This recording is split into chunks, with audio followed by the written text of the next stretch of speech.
Setiap tanggal 10 Arafah, ada perkumpulan 40 wali di atas sebuah gunung di daerah Makkah. Para wali ini berasal dari seluruh penjuru dunia dan tiap tahun mereka berkumpul di sana. Cara mereka datang, wah, luar biasa. Ada yang terbang, yang naik sajadah kayak Aladin, ada yang tiba-tiba muncul dari dalam bumi, ada juga yang numpang burung. Bahkan ada yang kling, tahu sudah sampai di tempat. Acara tahunan ini semacam reuni eksklusif para wali. Dan siapa pemimpinnya? Tidak main-main, langsung dipimpin oleh King of the King, Sultanul Aulia. Seorang raja wali yang dalam setiap masa cuma ada satu di seluruh jagat alam semesta ini. Di atas bukit mulai terdengar suara zikir menggema mengalun dari hati para wali. Suasana semakin syahdu. Di langit, awan berwujud malaikat ikut menyemarakkan suasana, beriringan dengan angin sepoi-sepoi yang berbisik takbir, tahmid, dan tahlil. Namun, di kejauhan di bawah bukit, tampak seseorang yang berbeda. Bukan wali yang datang dengan cara ajaib. Ini orang terlihat agak tua, tertatih-tatih, kepayahan mendaki bukit. Dengan tongkat di tangan, ia berusaha melewati bebatuan terjal, sesekali berhenti untuk mengatur napas sebelum melanjutkan perjalanan. Akhirnya, setelah perjuangan yang cukup berat, ia sampai di puncak. Nafasnya masih tersengal, pakaiannya sederhana, hanya jubah putih yang sudah agak kecoklatan dan terlihat sedikit kotor. Namun, meskipun kelelahan, wajahnya tetap tersenyum. Dari raut mukanya, jelas terlihat bahwa ia adalah seseorang yang rendah hati, tidak pernah meremehkan orang lain. Para wali yang tadinya asik berzikir, mendadak menghentikan aktivitas mereka. Suasana langsung hening. Satu persatu mereka menghampiri dan menyalaminya dengan penuh hormat dan takzim. Ahlan wa sahlan, ya Habiballah, ya Sultanul Aulia, ujar mereka serempak. Ternyata orang tua yang tampak biasa ini adalah rajanya para wali. Tidak ada kesan keramat yang mencolok, apalagi kesaktian yang dipamerkan. Setelah duduk, sang Sultanul Aulia memecah keheningan. Tolong panggilkan Paidi, arek Indonesia itu. Suruh ke sini. Dari tengah kerumunan, muncullah seorang pemuda. Pakaiannya unik, jas ala tentara dan peci hitam yang agak tinggi. Wajahnya terlihat jenaka dengan senyum khas yang tidak bisa disembunyikan. Dengan langkah santai dan cengar-cengir, ia menghampiri sang sultan, lalu mencium tangannya dengan penuh hormat. Sang Sultanul Aulia tersenyum, lalu berkata, "Pai di sini, aku minta rokoknya. Sekalian masak air, buatkan kopi." Ternyata, di antara para wali yang penuh kebijaksanaan dan kesaktian, cuma wali dari Indonesia yang selalu bawa rokok dan kopi kemana-mana. Sepulang dari pertemuan di Makkah, Wali Paidi kembali ke Indonesia. Tapi di perjalanan ada satu hal yang bikin dia penasaran. Dia pengen nyobain ilmu baru yang baru saja dia dapat dari temannya, seorang wali di India bernama Nasir Khan. Ilmu apa? Ilmu melipat bumi. Nah, Wali Nasir Khan ini bukan wali sembarangan. Di India, dia terkenal sakti. Semua biksu di India nggak ada yang bisa menandingi ilmunya. Bahkan biksu-biksu dari Tibet banyak yang masuk Islam gara-gara kalah bertarung sama dia. Waktu berangkat ke Makkah, Wali Paidi cuma nunut sama Wali Nasir Khan ini. Caranya gampang. Tinggal gandeng tangan dan kling! Tahu-tahu udah sampai di Makkah, tepat di atas bukit tempat pertemuan para wali. Karena kasihan, Wali Nasir Khan pun mengijazahkan ilmu melipat bumi ke Wali Paidi. Supaya nanti kalau ada pertemuan lagi, Wali Paidi nggak perlu ribet cari tebengan. Setelah pulang ke Indonesia, Wali Paidi langsung mau coba ilmunya. Dia pejamkan mata, komat kamit baca doa, dan tiba-tiba tubuhnya terasa dingin. Tapi kok dinginnya kebangetan? Begitu dia buka mata, ternyata di depannya bukit tertutup es. Dia lihat ke bawah, tanah yang dia pijak juga es semua. Di mana aku ini? Batin Wali Paidi. Dia berdiri melihat sekeliling. Semua putih, tertutup salju. Tempat ini sepi, nggak ada manusia sama sekali. Tapi perlahan-lahan dia mendengar ada suara orang bersenandung membaca sholawat. Dengan penasaran, Wali Paidi mengikuti arah suara itu. Dan, astagfirullah. Yang bersenandung ternyata bukan manusia, tapi seekor beruang putih besar yang sedang membungkuk di tepi sungai nyari ikan segar. Beruang itu menoleh ke arah Wali Paidi dan tiba-tiba berkata, "Assalamualaikum." Wali Paidi kaget tapi buru-buru menjawab, "Waalaikumsalam." Beruang itu melanjutkan, "Kamu Wali Paidi ya? Aku tadi dapat kabar nanti ada orang yang kesasar ke sini. Namanya Wali Paidi." Setelah ngomong begitu, beruang itu santai aja makan ikan yang baru ditangkapnya. Lalu dia lanjut berkata, "Gak usah khawatir, namanya juga baru belajar, wajar kalau belum langsung bisa. Coba lagi ya." Setelah itu, beruang putih pergi meninggalkan Wali Paidi. Wali Paidi diam 1000 bahasa. Dia mendongak ke atas melihat posisi matahari dan baru sadar dia kesasar ke kutub selatan. Ya Allah, malah nyasar ke sini, batinnya. Setelah sholat sunnah 2 rakaat, Wali Paidi kembali merapal doa ilmu melipat bumi. Kling! Begitu buka mata, bukannya sampai di rumah, dia malah melihat banyak orang berlarian. Semua pakai gamis lutut dan bersorban. Di tangan mereka ada senjata AK-47. Terdengar suara peluru berseliweran ke sana kemari. Aduh, nyasar lagi. Tadi ke kutub selatan, sekarang malah ke Afghanistan. Wes, kok nggak nyasar ke Hollywood aja sekalian? Keluh Wali Paidi. Dia melihat para pejuang berjenggot panjang dan jadi senyum-senyum sendiri. Maklum, di wilayah Taliban ini yang ada bukan operasi helm, tapi operasi jenggot. Kalau ada laki-laki yang nggak berjenggot, bisa kena tilang. Wali Paidi buru-buru cari tempat sepi. Dia nggak suka perang-perangan, jadi lebih baik langsung cabut. Begitu dapat tempat yang aman, dia kembali membaca doa-doa untuk melipat bumi. Angin sepoi-sepoi menerpa wajahnya. Semoga kali ini nggak nyasar lagi, batinnya. Perlahan, dia membuka mata. Di depannya ada rumah kayu, mirip rumah para transmigran di luar pulau. Gak lama, keluarlah seorang lelaki tua berpeci putih, pakai baju takwa dan sarung. Orang tua itu melambaikan tangan dan memanggilnya. Wali Paidi kaget, soalnya dia kenal betul siapa beliau. Ini Habib Ali Al-Habsyi dari Pahang, Malaysia. Yang kemarin juga ikut pertemuan Wali di Makkah. Masya Allah, kesasar lagi, batinnya. Dia pun melangkah mendekati Habib Ali dan mencium tangannya dengan penuh hormat. Nak Paidi, sepertinya kamu gak bakat pakai ilmu melipat bumi. Jadi nanti kalau mau pulang ke Indonesia, naik pesawat aja ya, kata Habib Ali sambil tersenyum. Inggih, Mbah, jawab Wali Paidi pasrah. Habib Ali lalu menggoda. Siapa tahu kalau naik pesawat kamu ketemu Mulan Jamila yang kamu gandrungi itu. Wali Paidi gak bisa nahan tawa. Setelah makan bersama, Wali Paidi pamit pulang. Habib Ali menepuk pundaknya dan berpesan, ingat pesan sang sultan, Nak Paidi. Setelah sampai rumah, segera ke Gunung Arjuna untuk khalwat di sana. Inggih, Mbah, jawab Wali Paidi dengan penuh hormat. Setelah mencium tangan Habib Ali, Wali Paidi berangkat ke bandara, naik pesawat, dan pulang ke Indonesia.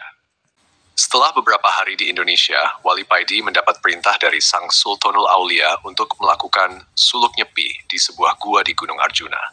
Tanpa banyak tanya, Wali Paidi langsung bersiap. Bekalnya, sederhana tapi penting, berpres-pres rokok dari berbagai merek, G. Samso, gudang garam, jarum, semua lengkap. Kopi 1 black juga tak ketinggalan. Setelah mendaki selama 7 hari, akhirnya ia menemukan gua yang dimaksud. Mulutnya kecil, tertutup ilalang, tapi di dalamnya luas. Ada mata air di pojok kiri, dan sebuah batu mirip meja di pojok kanan. Mungkin dulu dipakai sholat oleh penghuninya. Setelah menaruh barang bawaan, Wali Paidi segera mandi di mata air. Ajaibnya saat mandi, hatinya otomatis berzikir. Semakin lama semakin cepat. Cahaya ruhani dalam dirinya makin terang, membuatnya merasa tenang dan damai. Selesai mandi, ia langsung sholat di atas batu. Tanpa terasa, ratusan rakaat berlalu, baru sadar ketika ayam mulai berkokok. Lelah, ia turun dari batu, bersiap bikin kopi dan merokok santai.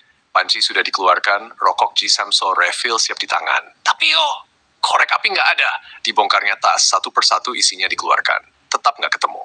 Waduh ciloko iki, gumamnya.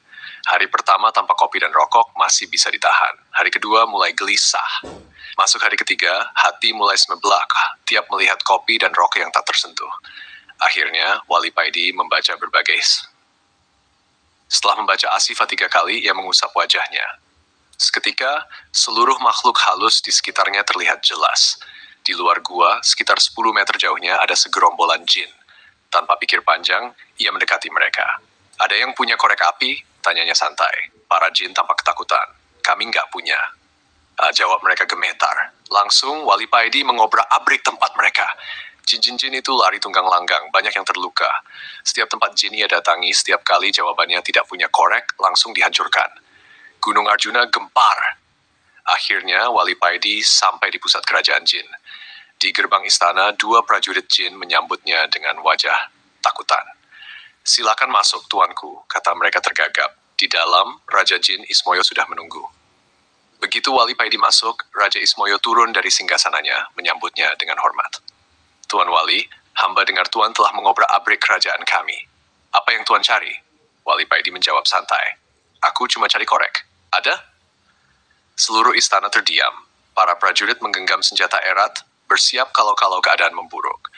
Keringat yang berbau kemenyan keluar dari pori-pori para prajurit Raja Jin, yakni Raja Ismoyo.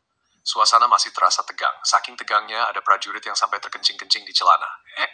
Tuan Wali, buat apa korek tersebut kalau hamba boleh tahu? Tanya Raja Ismoyo. Buat menyalakan ini dan membuat ini, jawab Wali Paidi sambil menunjukkan rokok dan kopinya.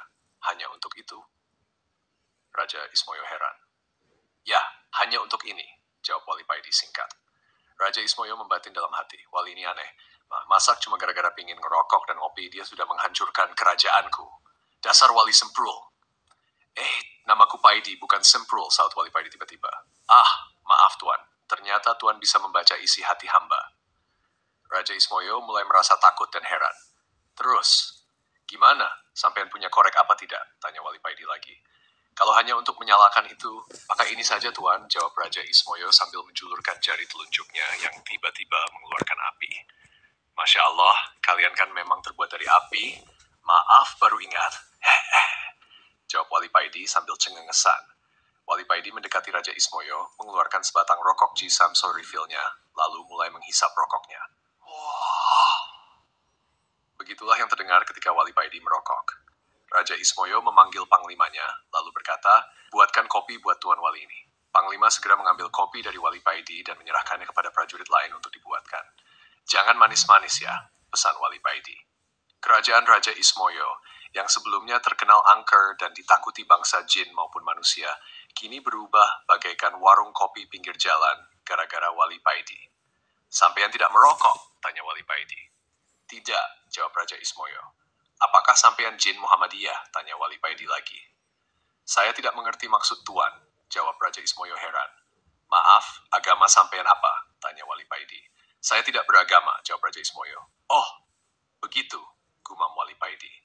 Keduanya lalu terdiam cukup lama. Maaf Tuan, wirid apa yang Tuan baca sehingga para prajurit saya tidak bisa mengalahkan Tuan? Tanya Raja Ismoyo penasaran. Hizib dan sholawat, jawab Wali Paidi. Maukah Tuan mengajarkan kepada saya? Pinta Raja Ismoyo. Ya boleh, tapi sampean harus masuk Islam dulu, jawab Wali Paidi. Tanpa ragu, Raja Ismoyo segera memerintahkan panglimanya untuk mengumpulkan seluruh rakyat dan prajuritnya. Dalam sekejap, balai agung istana penuh sesak, bahkan sampai meluber keluar istana. Raja Ismoyo bersimpuh di kaki Wali Paidi, diikuti oleh seluruh rakyatnya. Kami dengan sukarela siap masuk Islam, mengikuti agama Tuan, kata Raja Ismoyo. Baiklah, ikuti apa yang aku ucapkan, kata Wali Paidi. Dengan suara berwibawa, Wali Paidi mengucapkan 2 kalimat syahadat diikuti oleh seluruh jin di kerajaan Raja Ismoyo. Ucapan syahadat mereka menggema ke seluruh gunung Arjuna. Bahkan seluruh hewan di gunung itu sejenak terdiam, seolah-olah ikut mendengarkan. Setelah mengucapkan syahadat, Wali Paidi mulai mengajarkan mereka tentang Islam, menjelaskan makna iman secara singkat. Ia pun tinggal di istana Raja Ismoyo selama beberapa minggu, mengajari mereka cara sholat, berzikir, dan ibadah lainnya. Namun akhirnya tiba waktunya Wali Paidi pamit. Kami masih butuh pencerahan dari Tuan. Sudilah kiranya Tuan tetap di sini beberapa hari lagi, pinta Raja Ismoyo. Jangan khawatir, kelak aku akan datang lagi ke sini, kata Wali Paidi sambil tersenyum. Ia lalu mendekati Raja Ismoyo, meletakkan tangannya di dada sang raja dan berkata, ajaklah hatimu untuk berzikir terus-menerus. Ucapkan Allah, Allah dalam keadaan apapun. Usahakan selalu dalam keadaan punya wudhu. Jika Allah mencabut nyawamu, kamu dalam keadaan suci. Terima kasih Tuan. Pesan Tuan akan kami laksanakan, jawab Raja Ismoyo dengan takzim. Kalau hatimu sudah bisa berzikir, maka Allah sendiri yang akan membimbingmu, kata Wali Paidi. Apakah kami akan menjadi wali kalau hati kami sudah bisa berzikir sendiri? Tanya Raja Ismoyo. Jangan sekali-kali punya niat ingin menjadi wali. Itu termasuk nafsu.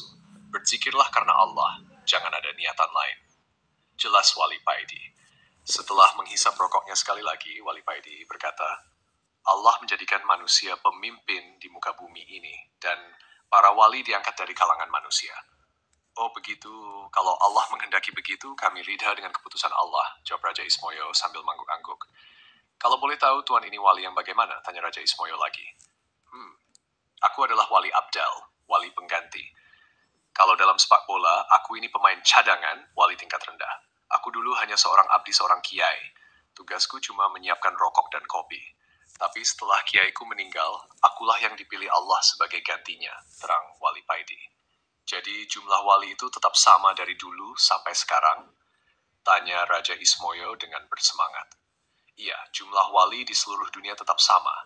Setiap yang meninggal pasti ada gantinya. Biarpun kamu tidak punya hak untuk menjadi wali, kamu harus tetap semangat.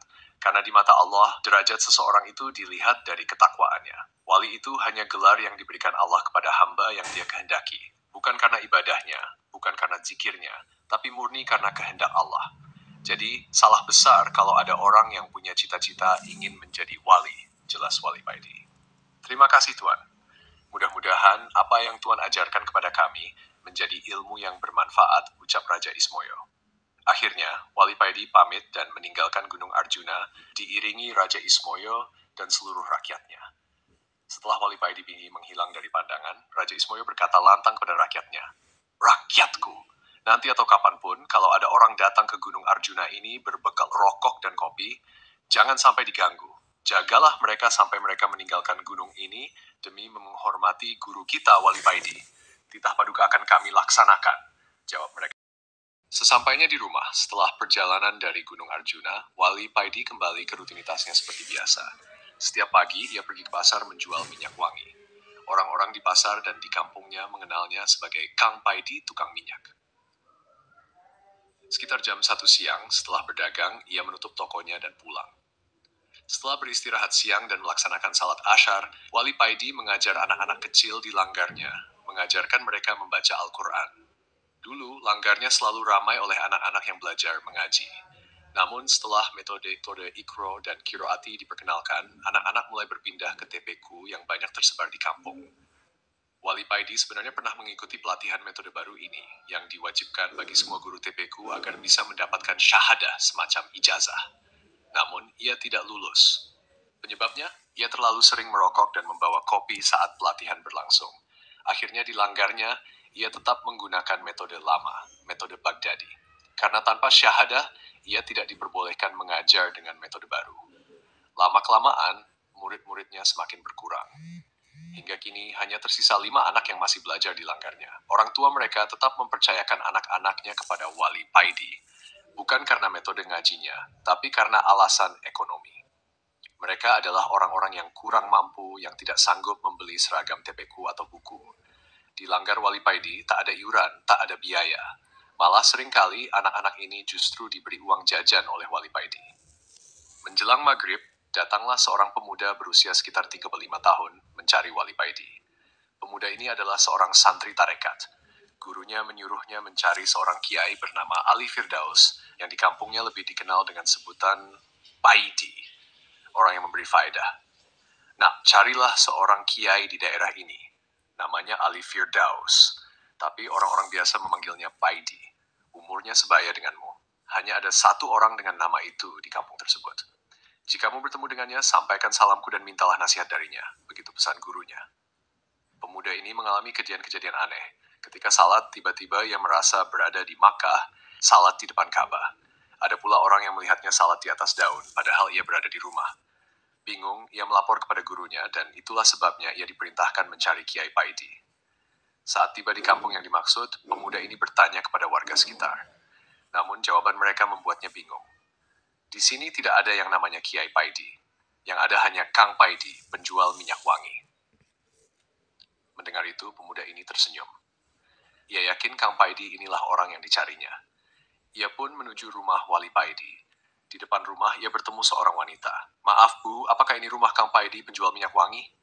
"Iya, nak. Dia ada di langgar, sedang mengimami salat maghrib," jawab wanita itu sambil menunjuk ke arah langgar di sebelah rumah. Pemuda ini bergegas ke sana. Setelah berwudu, ia masuk dan ikut berjamaah. Saat Wali Paidi membaca Al-Fatihah, pemuda ini merasa gelisah. "Loh, kok bacaannya begitu?" Wali Paidi membaca huruf Ain menjadi Rabbil Alamin, terdengar seperti ngalamin.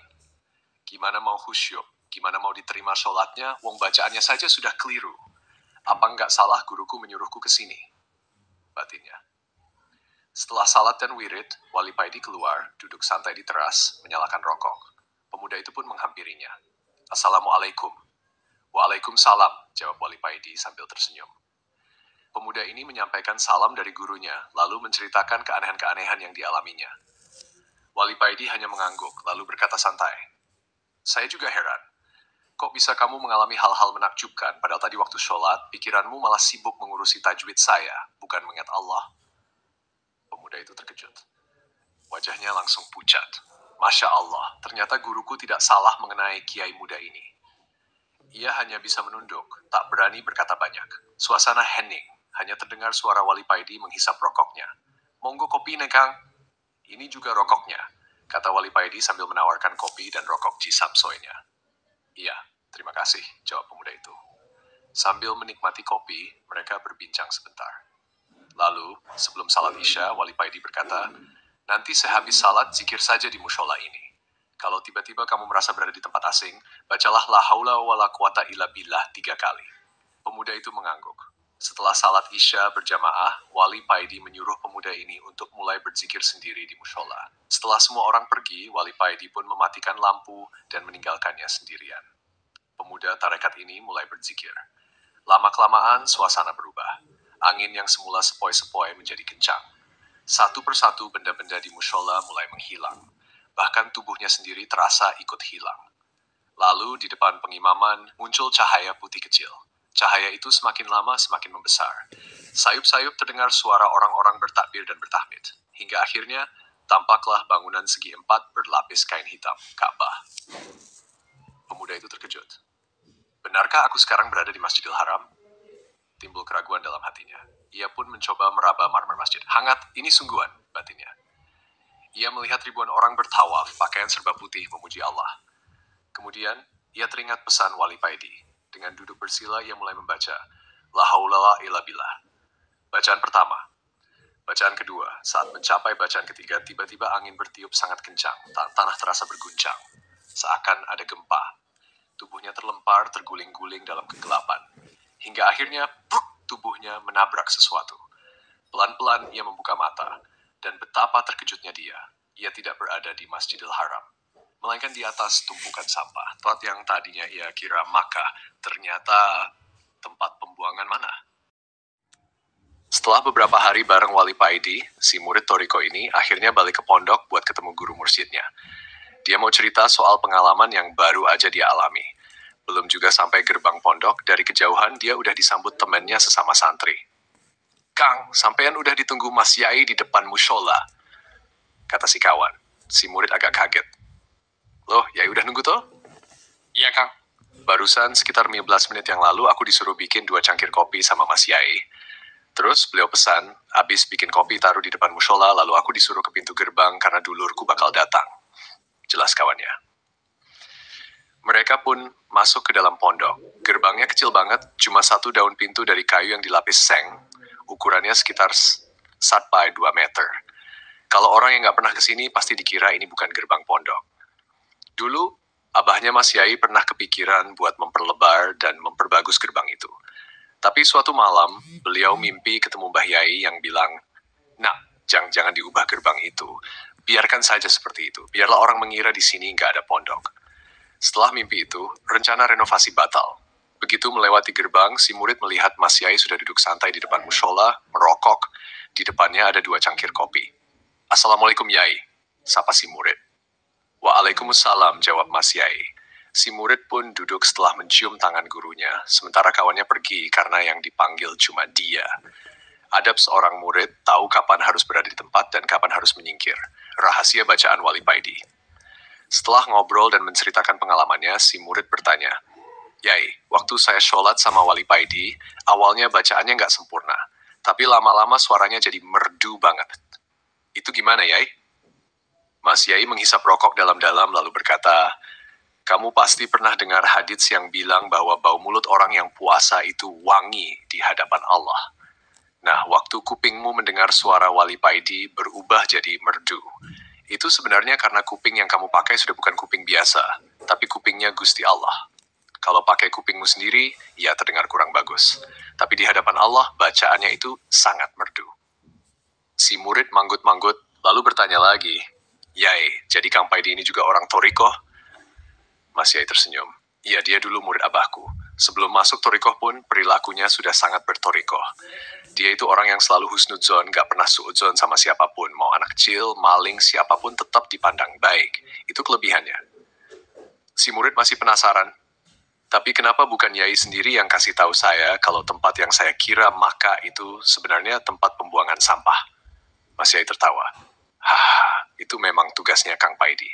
Lagi pula, tempat sampah itu dekat dengan musholanya. Kalau aku yang bilang, kamu bakal bingung harus percaya yang mana. Sedangkan TPA itu jauh dari sini. Amalan haji ala Wali Paidi. Sementara itu di tempat lain, Wali Paidi kedatangan tamu. Orang ini pengen banget bisa naik haji. Kang, saya ingin sekali berangkat haji. Tolong kasih saya amalan biar bisa haji. Pintanya. Wali Paidi geleng-geleng kepala, saya nggak bisa. Minta aja ke kiai lain yang lebih ngerti. Saya ini orang bodoh. Tapi si tamu ngotot. Enggak, Kang. Saya mimpi bahwa sampean yang bisa tunjukkan jalannya. Akhirnya Wali Paidi menyerah.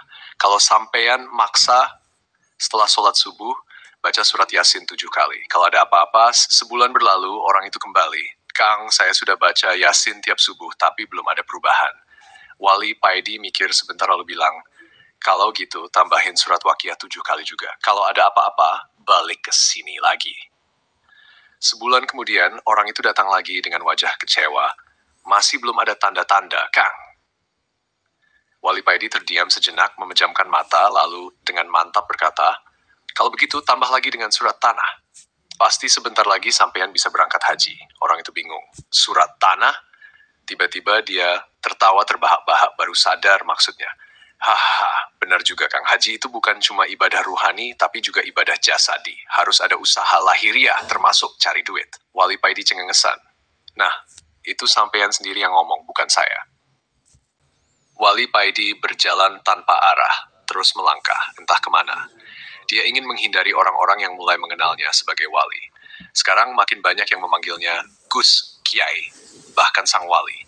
Hidupnya yang dulu tenang kini berubah ramai. Ada yang datang minta jodoh, minta penglaris, minta doa, bahkan ada yang ngotot ingin jadi muridnya. Jujur, Wali Paidi merasa jengah. Dia rindu masa-masa dulu, saat orang-orang hanya mengenalnya sebagai penjual minyak wangi dan guru ngaji kecil-kecilan di mushola sederhana. Sekarang banyak yang ingin membangun musholanya jadi besar dan megah. Dia ingin lari dari semua itu. Bukan karena tidak bersyukur, tapi karena merasa tidak pantas dipuji-puji begitu rupa. Lebih-lebih yang bikin dia makin gelisah, baru-baru ini malaikat datang mengunjunginya. Pertemuan di pinggir sungai, langkahnya membawanya ke dalam hutan. Ia terus berjalan sampai tiba di tepi sungai. Airnya jernih, mengalir tenang. Wali Paidi membasuh muka, memperbarui wudhu. Sejak dulu Allah memberinya keistimewaan selalu dalam keadaan suci, daimul wudhu, istilahnya. Saat itu dia baru sadar ada seseorang di kejauhan, duduk memancing di pinggir sungai. Wajah orang itu tenang, bersahaja. Anehnya, melihat sosok itu, hati Wali Paidi langsung terasa adem. Mau mengucapkan salam, tapi orang itu lebih dulu menyapanya. Assalamualaikum Kang Paidi. Waalaikumsalam.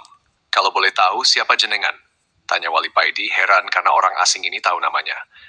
Untuk saat ini namaku Syukron Fahmi, jawab orang itu. Wali Paidi terdiam. Ada sesuatu yang berbeda dari orang ini. Tanpa sadar, sikapnya mulai berubah seperti seorang murid di hadapan gurunya. Kang Paidi, kata orang itu pelan, sampean tidak seharusnya menghindari semua ini. Pujian itu ujian, bahkan lebih berat dari hinaan. Allah sedang meninggikan derajatmu. Wali Paidi semakin menunduk. Orang ini tahu isi hatinya. Kalau sampean lari dari pujian, itu sama saja menafikan kekuatan Allah, karena merasa tidak mampu. Padahal yang memberi kekuatan itu Allah, bukan diri sendiri, lanjutnya. Air mata mulai mengalir dari mata Wali Paidi. Ingat, la haula wala quwwata illa billah. Merasa mampu atau merasa tidak mampu itu sama saja, Kang. Dua-duanya bisa jadi syirik khafi kalau tidak hati-hati, karena sejatinya semua datang dari Allah. Wali Paidi menangis. Dia yakin orang di depannya ini bukan orang biasa. Ia ingin memastikan, ingin bersalaman. Tapi saat mengangkat wajah, orang itu sudah menghilang. Di hatinya ia tahu, tadi itu pasti Nabiullah Khidir. Perjalanan ruhani Wali Paidi masih terduduk lama di tepi sungai, merenungkan semua yang baru saja ia alami. Setelah cukup tenang, ia berdiri, membersihkan diri, lalu mulai sholat. 1 rakaat, 2 rakaat, 3, 4. Begitu terus sampai malam. Hanya berhenti untuk berzikir. Saat itu, tiba-tiba dunia di sekelilingnya terasa berubah. Suara hilang, gelap pekat. Ia merasa melayang di tengah kehampaan. Kemudian di kejauhan terlihat dua sosok duduk bersimpuh, dengan seseorang berjubah putih berdiri di samping mereka. Cahaya lembut memancar dari tubuhnya. Hati Wali Paidi berdesir. Salah satu sosok itu, tidak salah lagi, dia adalah Imam Al-Ghazali. Sosok berjubah putih itu melangkah ke depan dan berkata, "Gusti, bagaimana menurut engkau tentang dua kekasihmu ini, Nabi Musa dan Al-Ghazali?" Lalu terdengar jawaban lembut tapi menggema. "Musa dengan izinku bisa menghidupkan orang mati, tapi aku lebih mencintai Al-Ghazali karena dia dengan izinku pula bisa menghidupkan hati hamba-hambaku yang mati. Ia menghilangkan kebodohan, membuka jalan bagi mereka yang ingin mengenalku." Pelan-pelan sosok-sosok itu mulai menghilang, dan lamat-lamat suara adzan subuh menggema. Wali Paidi membuka mata, dunia kembali seperti biasa. Ia bangkit, menyeka wajahnya, lalu berjalan pulang. Baik, saya akan membacakannya dengan santai. Bayangkan kita sedang duduk di teras sore-sore sambil minum kopi, dan saya mulai bercerita. Wali Paidi hari itu tampil beda.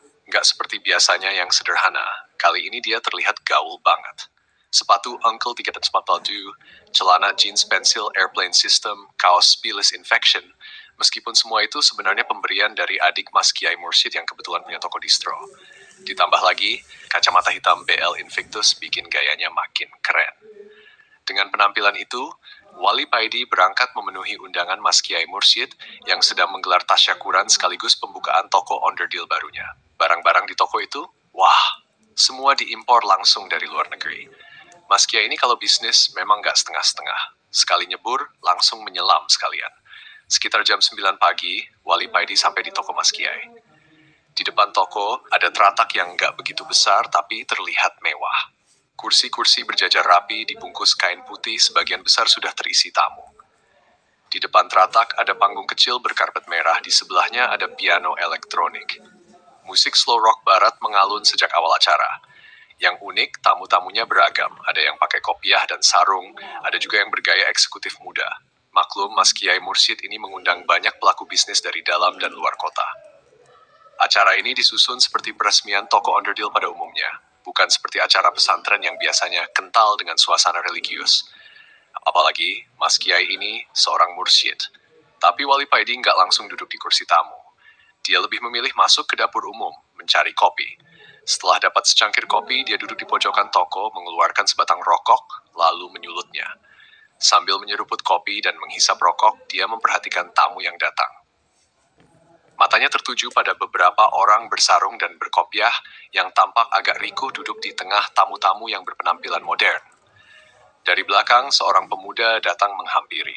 Penampilannya nggak jauh beda dari Wali Paidi. Dia adik Mas Kiai Mursyid. "Udah lama, Kang?" tanya pemuda itu sambil menjabat tangan Wali Paidi. "Enggak, baru saja datang," jawab Wali Paidi santai. Sebelum Wali Paidi sempat bertanya soal tamu bersarung itu, si pemuda sudah menjelaskan. "Jadi begini, Kang.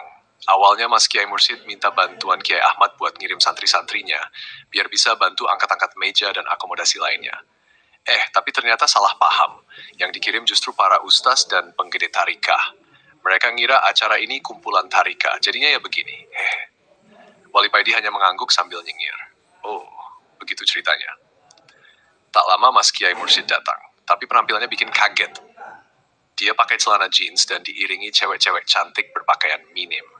Mereka ini sales promotion girl alias SPG yang diundang buat meramaikan acara pembukaan toko onderdilnya. Para tamu bertepuk tangan menyambut Mas Kiai, kecuali tamu yang berkopiah dan bersarung. Mereka hanya melongo, bingung melihat mursyid mereka datang dengan gaya seperti ini. Beberapa penggede tarikah mulai ragu. Benarkah ini mursyid mereka yang dulu mereka kenal? Acara seremonial dimulai. Setelah peresmian toko, tibalah hiburan. Musik kembali mengalun dan tiba-tiba Mas Kiai Mursyid naik ke panggung berjoget ria bersama para SPG. Semua yang melihat melongo. Wali Paidi hanya tersenyum. Tapi ada satu hal yang menarik perhatiannya. Salah satu SPG itu wajahnya mirip banget dengan Mulan Jamila. Dalam hati Wali Paidi bergumam, ada-ada saja Mas Kiai ini. Tiba-tiba Mas Kiai turun dari panggung dan menghampiri Wali Paidi. Dia menarik tangan Wali Paidi, menyeretnya ke atas panggung, dan memasangkannya dengan cewek yang mirip Mulan Jamila itu. Saat Wali Paidi menyentuh tangan cewek itu, tiba-tiba dia mendengar suara zikir. "Ya Latif, Ya Latif. Dari paha dan pantat si cewek terdengar lantunan. Ya Jamal, ya Jamal. Seluruh anggota tubuhnya mengeluarkan Asmaul Husna. Wali Paidi merasa seperti sedang berjoget di taman surga. Musik berubah, suasana menjadi indah. Bunga-bunga bermunculan, harum semerbak memenuhi udara. Dia terus berputar mengikuti alunan musik yang begitu menenangkan. Sampai akhirnya suara Mas Kiai Mursyid menyadarkannya. Wes Kang, ayo balik ke dunia lagi, jangan di surga terus. Ini acara jualan onderdil belum selesai. Setelah menghadiri peresmian tokoh Mas Kiai Mursyid, Wali Paidi pamit pulang. Sebenarnya uangnya sudah habis. Semua dia berikan kepada para tamu bersarung dan berpeci tadi sebagai uang kaget. Ya, kaget karena acara yang mereka hadiri ternyata jauh di luar dugaan. Mas Kiai Mursyid yang tahu Wali Paidi sudah kehabisan uang malah menggoda. Kang, duit sampean kan masih banyak, jadi aku wes gak usah nyangoni. Ini garam aja sampean bawa, katanya sambil tertawa. Hehehe, iya Mas Yai, terima kasih, jawab Wali Paidi santai. Memang dari Mbah Yai, Abah Yai, sampai Mas Kiai Mursyid, garam adalah cenderamata khas pesantren mereka. Tapi bukan garam biasa.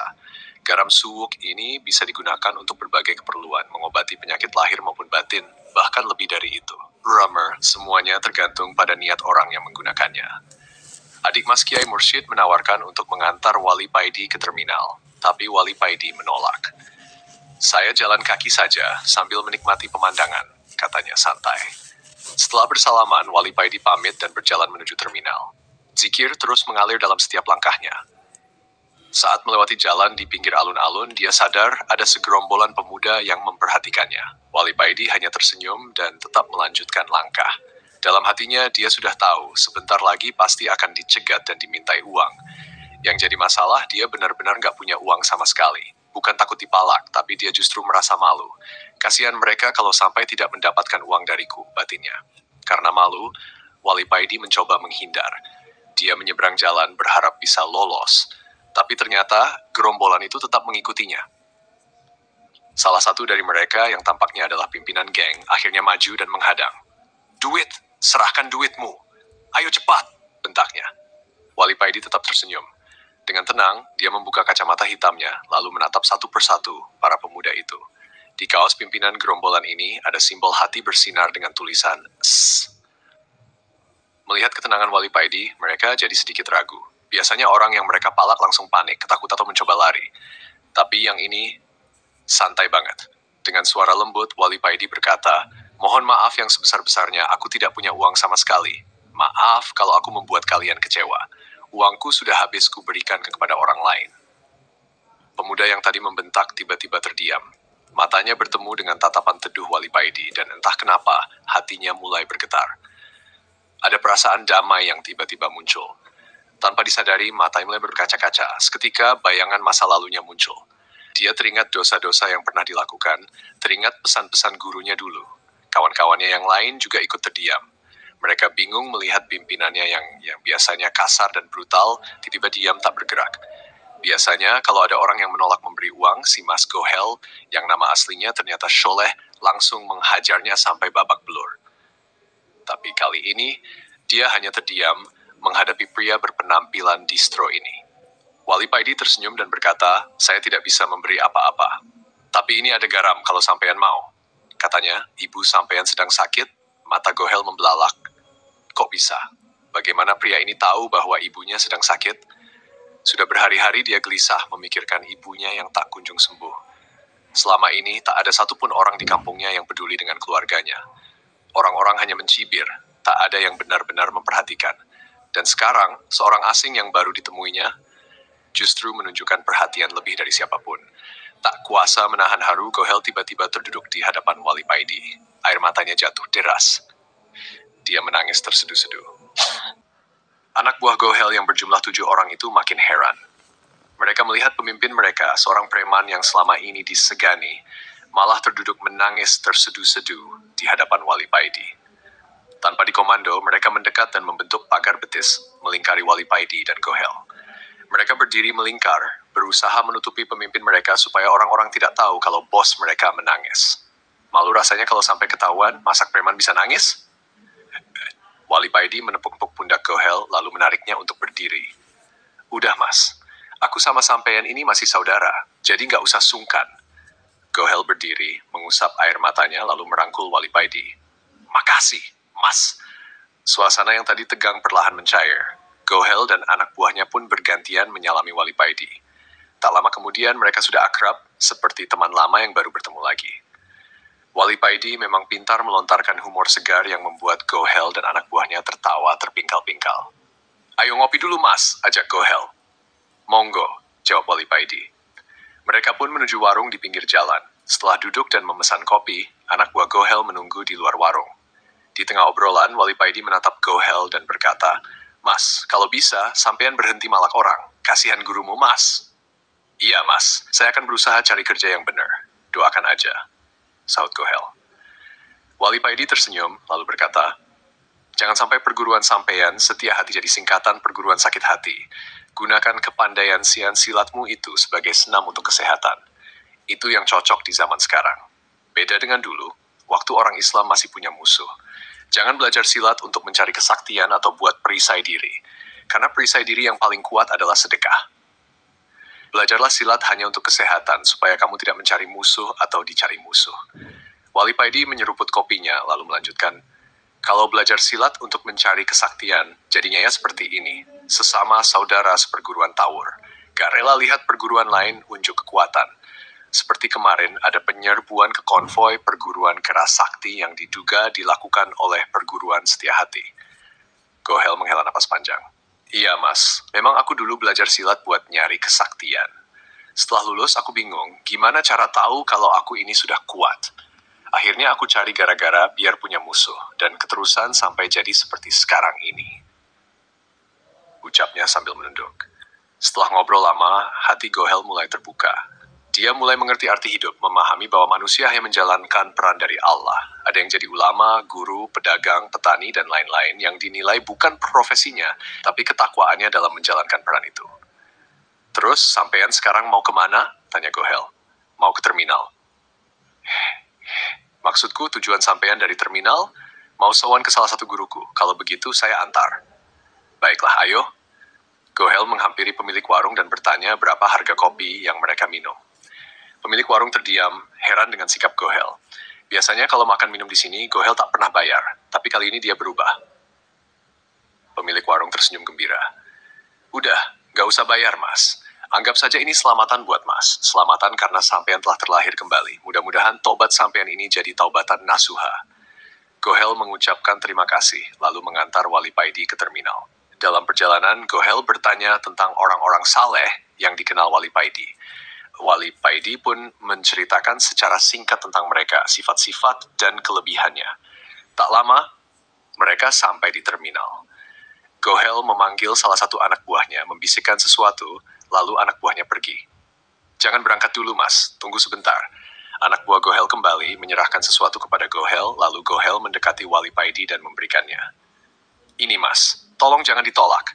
Ternyata itu uang ribuan yang sebagian sudah kumal, ada juga beberapa lembar 5 ribuan. Wali Paidi terkejut. Jangan khawatir mas, itu bukan uang haram. Itu sumbangan dari teman-teman.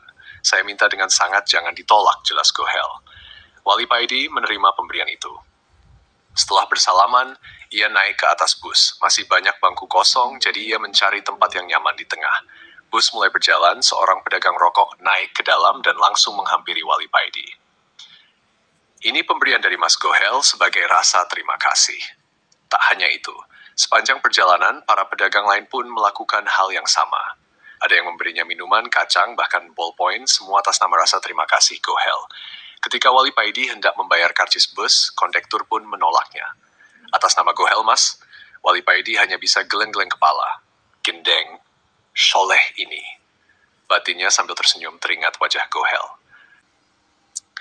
Setelah perjalanan sekitar 2 jam, akhirnya Wali Paidi sampai di sebuah kota yang dulunya merupakan wilayah kerajaan Majapahit. Ia turun dari bus sambil membawa 1 kresek besar berisi minuman dan makanan ringan, pemberian para pedagang asongan selama perjalanan. Baru saja melangkah turun, tiba-tiba seorang pria berambut gimbal yang jelas-jelas orang gila, langsung menghampirinya dan menarik-narik tas kreseknya. Di sini, minuman dan makanan ini punyaku. Tanpa menunggu jawaban, orang gila itu langsung ngeloyor pergi, membawa tas kresek Wali Paidi begitu saja. Anehnya, Wali Paidi hanya diam. Ia tidak marah atau berusaha merebut kembali tasnya. Justru, ia merasa penasaran. Kok bisa orang gila ini tahu namanya? Di sudut terminal, terlihat orang gila itu tertawa-tawa menikmati makanan dan minuman hasil rampasannya. Wali Paidi berjalan perlahan mendekatinya. Ketika jarak mereka tinggal sekitar 10 meter, orang gila itu tiba-tiba berbicara, masih sambil makan dan minum. Gak usah heran, Di. Orang yang dekat dengan Tuhannya, apa sih yang tidak dia ketahui di muka bumi ini? Apa yang diketahui Gusti Allah juga diketahui para kekasihnya. Apalagi namamu terkenal di langit sana. Namamu sering muncul karena seringnya kamu usul ke Gusti Allah. Wali Paidi terdiam. Sambil tetap memegang kaleng Sprite, orang gila itu melanjutkan. Para malaikat sering berkata, Gusti, Wali Paidi usul begini. Gusti, Wali Paidi minta begitu. Hampir semua malaikat mengenalmu. Sering banget kamu minta dan usul ke Gusti Allah. Seharusnya kamu malu, Di. Minta-minta terus seperti pengemis, Wali Paidi tercekat. Ia merasa seperti sedang ditelanjangi. Tanpa berpikir panjang, ia mendekati orang gila itu dan mencium tangannya. Namun, begitu tangannya bersentuhan, Wali Paidi terkejut. Tangannya terasa halus, seperti tanpa tulang. Begitu lembut dan berbau sangat wangi. Ketika Wali Paidi hendak menanyakan namanya, orang gila itu justru berkata lebih dulu, kamu nggak usah tahu namaku. Udah, sana. Pergilah sowan ke kiaimu, nanti kita bertemu di sana. Dan kalau kamu melihat kiaimu sedang ada tamu agung, sebaiknya kamu langsung pamit aja. Wali Paidi hanya mengangguk. Setelah mengucapkan salam, ia pergi dan melanjutkan perjalanan untuk sowan ke kiainya. Sesampainya di pesantren, Wali Paidi langsung menuju ruang tamu. Seorang santri yang bertugas menerima tamu menyambutnya dengan ramah. Baru sebentar duduk, datang 2 orang tamu lain yang juga ingin sowan ke kiai. Namun, kali ini berbeda dari biasanya. Kiai tidak langsung menemui mereka. Mereka bertiga harus menunggu lebih dari 1 jam sebelum akhirnya Kiai keluar menemui mereka. Begitu Kiai datang, Wali Paidi dan 2 tamu lainnya langsung berdiri menyalami beliau dengan penuh takzim. Tapi ada yang berbeda. Di hadapan Kiai ini, sikap Wali Paidi tampak sangat hormat. Ia menunduk dalam-dalam, bahkan butiran air mata mulai jatuh membasahi pipinya. Tak lama setelah Kiai duduk, Wali Paidi maju lagi, menyalami beliau sekali lagi, lalu mohon pamit. Kiai hanya tersenyum dan merestui. Iya, salam aja ke dulur-dulur semua. Inggih, Kiai, jawab Wali Paidi dengan kepala tetap menunduk. 2 tamu lain yang sedari tadi menunggu jadi heran. Mereka menunggu begitu lama, tapi Wali Paidi malah langsung pamit setelah Kiai datang. Salah satu dari mereka penasaran dan bertanya kepada Kiai. Kiai, tadi Mas itu menunggu panjenengan lama sekali bersama kami. Tapi kok setelah Kiai datang, beliau langsung mohon pamit? Ada apa, Kiai? Kiai tersenyum tipis. Gimana ya? Kamu langsung aja ke orangnya dan tanyakan sendiri. Dia belum pergi jauh. Sekarang dia masih duduk di pagar jembatan. Tamu itu pun mohon izin, lalu keluar mencari Wali Paidi.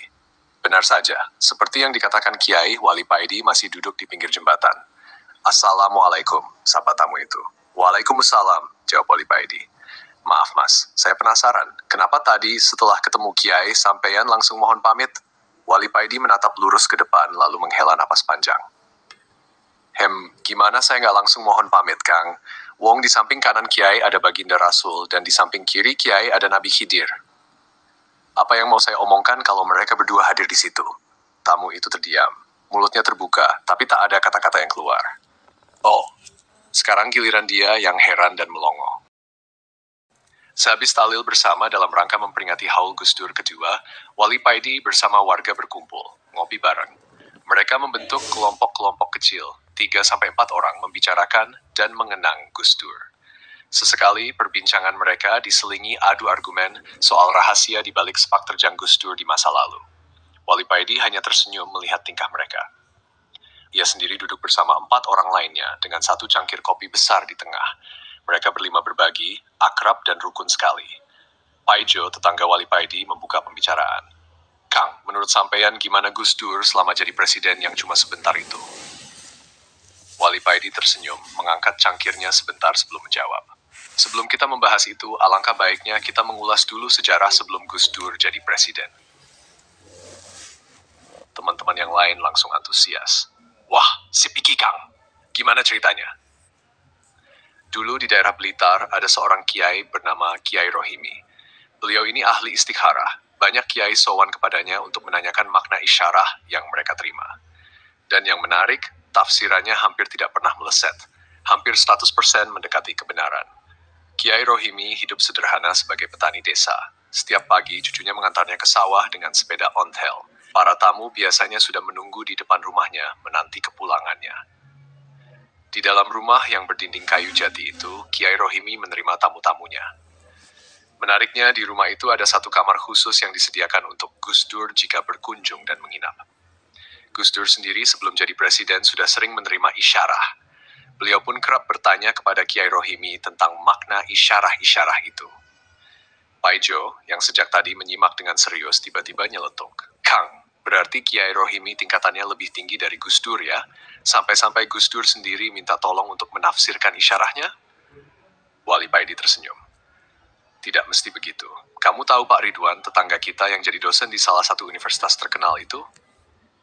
"Iya, tahu Kang," jawab Paijo. "Kalau ban mobilnya bocor, apa Pak Ridwan menambalnya sendiri?" "Ya enggak, Kang. Pasti dibawa ke tukang tambal ban." "Nah, berarti tukang tambal ban itu lebih tinggi tingkatannya dari Pak Ridwan?" Paijo terdiam sebentar, lalu mengangguk paham. "Oh ya, tentu tidak, Kang." Begitulah hubungan antara Gus Dur dan Kiai Rohimi. Tidak bisa dijadikan acuan siapa lebih tinggi tingkatannya. Jelas Wali Paidi. Ia menyedot rokok Ji Samsoe-nya, menyeruput kopi sedikit, lalu melanjutkan cerita. Suatu hari, Kiai Rohimi berkata kepada Gus Dur, "Sampean akan jadi orang nomor 1 di Indonesia, tapi hanya sebentar." Gus Dur terdiam, lalu bertanya, "Berapa lama, Kiai?" "Tidak sampai 3 tahun, jawab Kiai Rohimi. Gus Dur menghela napas. "Tugas yang sangat berat," ucapnya. "Iya, ini memang tugas yang berat, Gus. Dan sampean akan diturunkan oleh rakyat sampean sendiri," kata Kiai Rohimi. Tapi Gus Dur hanya tersenyum. "Kalau ini memang tugas, biarpun sebentar tidak apa-apa. Yang penting bermanfaat." Gus Dur menerima semua itu dengan lapang dada. Ia tidak peduli walaupun nantinya kepemimpinannya direcoki dan akhirnya diturunkan dengan cara yang tidak terhormat. Prinsipnya, biarlah orang memusuhi saya, asal Allah menyayangi saya. Biarlah orang menghina saya, asal Allah ridho kepada saya. Beberapa bulan kemudian, para kiai sepuh juga menerima isyarah tentang Gus Dur. Tapi mereka tidak gegabah menafsirkannya sendiri. Mereka sowan ke Kiai Rohimi untuk meminta tafsirannya.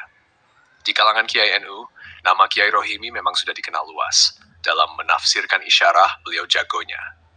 Setelah mendengar penjelasannya, para kiai sepuh pun menyampaikan kabar itu kepada Gus Dur. Dengan penuh takzim, Gus Dur menerima mereka. Ia berterima kasih karena mereka telah memperhatikannya. Walaupun sebenarnya Gus Dur sudah tahu sejak awal bahwa ia akan menjadi presiden. Bahkan ia sudah tahu bahwa masa kepemimpinannya hanya akan berlangsung sebentar. Pertemuan para kiai sepuh ini akhirnya tercium oleh wartawan. Berita pun ramai. Para kiai ini dijuluki poros langit, menyesuaikan dengan kelompok politik yang mengusung Gus Dur sebagai presiden, yaitu poros tengah. Dan kebetulan pemimpin kelompok kiai sepuh ini adalah Kiai Fakih dari pesantren Langitan, Tuban. Jadi paslah kalau mereka disebut poros langit. Dan kita semua tahu, Gus Dur akhirnya benar-benar jadi presiden. Secara mengejutkan bagi banyak orang, tapi tidak bagi para kiai sepuh dan Gus Dur sendiri. Mereka sudah tahu jauh sebelum itu terjadi. Awal pemerintahannya baik-baik saja. Hubungan Gus Dur dengan Bu Mega tampak mesra. Mereka bahkan sering sarapan pagi bersama. Kadang di Istana Presiden, di Istana Wakil Presiden. Tapi lama-kelamaan, para koruptor dan orang-orang yang gila jabatan mulai khawatir. Gus Dur terlalu tegas. Mereka tidak lagi bebas korupsi. Tidak bisa menumpuk kekayaan seperti dulu. Pengawasan ketat yang diterapkan Gus Dur benar-benar membuat mereka gerah. Lalu mereka mulai mencari cara untuk menjatuhkannya. Mereka mendanai para mahasiswa untuk berdemonstrasi. Mereka mengangkat isu-isu yang bisa memojokkan Gus Dur. Mereka hanya tinggal menunggu momen yang tepat. Gus Dur sendiri terkenal dengan gaya bicaranya yang blak-blakan. Prinsipnya sederhana. Padahno pengucapmu podho karo karepe atimu. Ucapkan apa yang memang ada di dalam hatimu. Suatu hari, wartawan bertanya pendapat Gus Dur tentang Bu Mega yang sering diam saja. Dengan enteng Gus Dur menjawab, dia itu bodoh. Jawaban itu sampai ke telinga Pramono Anung, yang saat itu kalau tidak salah masih menjabat sebagai sekjen PDIP. Pramono lalu menyampaikan hal itu kepada Bu Mega. Bu Mega ngambek. Sejak saat itu, ia tidak mau lagi bertemu Gus Dur untuk sarapan bersama di Istana Wakil Presiden. Dan disitulah para koruptor dan penggila jabatan melihat celah. Ini dia momen yang kita tunggu, batin mereka. Saat itu juga, para kiai sepuh kembali mendapat isyarah. Mereka melihat tanda-tanda bahwa Gus Dur akan segera dilengsarkan. Para kiai dari poros langit pun sowan lagi ke Kiai Rohimi, meminta pendapat dan solusi. Apa yang harus dilakukan, Kiai? Apa masih ada cara agar Gus Dur tetap jadi presiden? Kiai Rohimi tersenyum. Dengan tenang, beliau berkata, Gus Dur akan tetap jadi presiden kalau mau minta maaf kepada Bu Mega. Walaupun sebenarnya Gus Dur tidak ada niat untuk merendahkan beliau. Walaupun Kiai Rohimi sudah tahu bahwa masa jabatan Gus Dur hanya sebentar, beliau tetap memberi peluang. Karena beliau yakin hanya Allah yang menentukan akhir suatu kisah. Isyarah hanyalah perlambang. Para kiai kembali menemui Gus Dur dan menyampaikan pesan dari Kiai Rohimi. Tapi Gus Dur menolak, bukan karena malu atau gengsi, bukan karena keras kepala. Tapi Gus Dur merasa ini mirip dengan kisah Sayyidina Ali. Dulu dalam sebuah peperangan, Sayyidina Ali hampir membunuh seorang kafir yang sudah terjatuh. Namun tiba-tiba, orang kafir itu meludahinya. Dan saat itu juga, Sayyidina Ali mengurungkan niatnya. Orang kafir itu heran. Ia bertanya, kenapa kau tidak jadi membunuhku? Sayyidina Ali menjawab, awalnya aku ingin membunuhmu karena Allah. Tapi setelah kau meludahiku, aku merasakan amarah dalam hatiku. Maka aku urungkan niatku, karena aku tidak ingin ada niat selain Allah di dalam hatiku. Gus Dur tidak mau minta maaf hanya demi mempertahankan jabatan. Ia bukan orang yang gila kekuasaan. Dan ia memang sudah tahu bahwa masa kepemimpinannya akan berakhir sebentar lagi. Kita semua tahu akhirnya Gus Dur berhasil diturunkan. Bukan karena kesalahannya, tapi karena kasus yang dibuat-buat Buloget. Paijo dan kawan-kawannya terdiam. Mereka seperti baru pertama kali mendengar kisah ini. Mereka penasaran. Lalu Paijo bertanya, Kang Paidi, sampean pernah ketemu Kiai Rohimi? Wali Paidi menggeleng santai. Tidak pernah. Paijo semakin penasaran. Lalu, sampean dapat cerita ini dari mana? Wali Paidi tidak menjawab. Ia hanya tersenyum. Lalu menyeruput selepek kopi, menyedot rokoknya, dan ngeloyor pergi. Setelah bercerita soal Gus Dur, Wali Paidi ngeloyor pergi. Dia berjalan terus tanpa peduli arah atau tujuan sambil menikmati rokoknya. Sudah berapa lama dan seberapa jauh ia berjalan, Wali Paidi sendiri tidak tahu. Tiba-tiba hatinya dipenuhi zikir bersama Allah dengan Allah. Wali Paidi merasa seakan-akan ia tidak lagi berjalan di atas bumi. Tubuhnya ringan, hatinya dipenuhi kebahagiaan. Tersadar saat azan subuh berkumandang, Wali Paidi melihat sebuah masjid di depannya. Semuanya terbuat dari bambu. Ia berhenti sebentar, memperhatikan ke dalam. Masjid itu sudah dipenuhi banyak orang. Ada yang berjubah, bersorban, bersarung dengan kopiah. Ada juga yang bercelana tapi tetap berkopiah. Yang membuat Wali Paidi kagum, masjid itu terang benderang tanpa satupun lampu. Cahaya keluar dari tubuh para jamaah. Tanpa sadar, Wali Paidi melihat tangannya sendiri. Apakah ia juga bercahaya? Ia terkejut. Tangannya bersinar. Seluruh tubuhnya juga bercahaya. Dengan penuh kesadaran, ia melangkah masuk, bergabung dalam sholat berjamaah. Ia mengambil tempat di barisan paling belakang, satu-satunya tempat kosong. Di sela-sela tubuh jamaah yang bercahaya, Wali Paidi melihat seorang imam. Cahayanya sangat terang. Terlalu terang hingga ia tak bisa melihat wajahnya. Sholat itu begitu indah. Suara imam merdu membawa Wali Paidi berkelana dalam keindahan ayat-ayat Allah. Setelah salam, Wali Paidi baru menyadari seseorang di sebelahnya. Mbah Parmin, kusir bendi dari kampungnya. Tubuhnya pun bercahaya.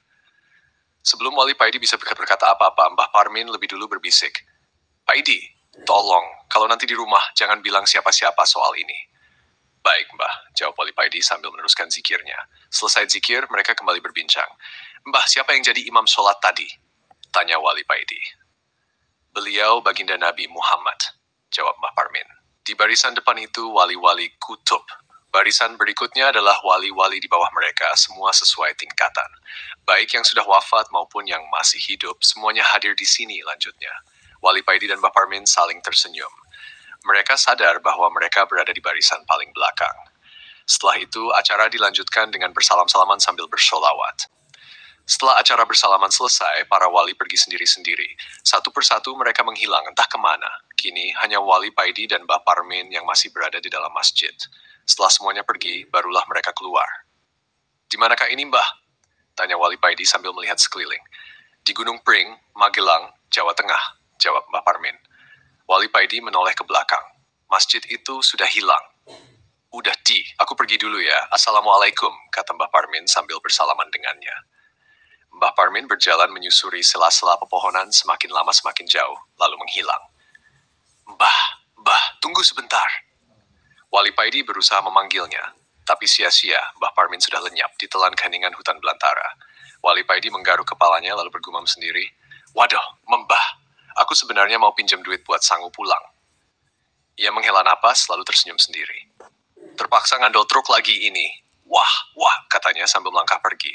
Tapi bagi Wali Paidi selama masih ada rokok dan kopi, semuanya tetap baik-baik saja.